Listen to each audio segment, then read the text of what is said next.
தமிழ் மக்களின் உணர்வுக்கு மதிப்பளித்து அந்த நாளை விடுமுறை நாளாக, ஒரு துயர நாளாக, தமிழின மக்களின் துயர நாள் என்று அறிவித்து விடுமுறை விட முடியாதா?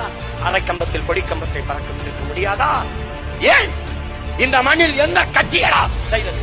எந்த கட்சி செய்தது? சற்று கறிக்கட்டையாக நின்று கதறி சிதறி கிடந்த என்னுடைய பிள்ளைகள் என்ன செய்தார்கள்? இந்த இன மக்கள் செத்தார்களே, அவர்களின் துயரத்தில் நோய்ந்த இந்த மே 18ஆவது நாளில் ஒரு வார்த்தை செய்தியை மாண்புமிகு தமிழக முதல்வர் ஐயா முத்துவேல் கருணாநிதி ஸ்டாலின் பதிவு செய்தது உண்டா? இல்ல ஐயா எதிர்கட்சி தலைவர். தமிழன் வாக்கை வாங்கி வயிறு வளர்த்து பிழைக்கிற இவர்கள் உன்னுடைய உணர்வுக்கு ஒரு மதிப்பு இருப்படா இந்த நாட்டில்? பாரதிய ஜனதாவுடைய காங்கிரஸ்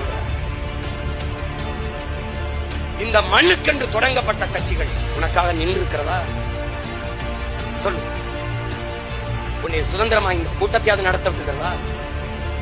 சொல்றா. இத்தனை நாள் இல்லாத இன்னைக்கு போய் மாநகராட்சி நடத்துகிற பொருட்காட்சி, கலை பண்பாட்டு நிகழ்ச்சி ஆட்டப்பட வேண்டிய அவசியம் இல்லை. தனியார் முதலாளி நடத்துகிற நிகழ்ச்சி பணம் வாங்கி கொண்டுதான் உள்ளே அனுப்புவான். இன்னைக்கு மட்டும் கட்டணம் இலவசம் என்று அறிவிக்க வேண்டிய அவசியம் ஏன் வருகிறது? ஏன் வருது? முன்னாடி நிற்பவன் பிரபாகரன் மகன் என்பதால் என்ன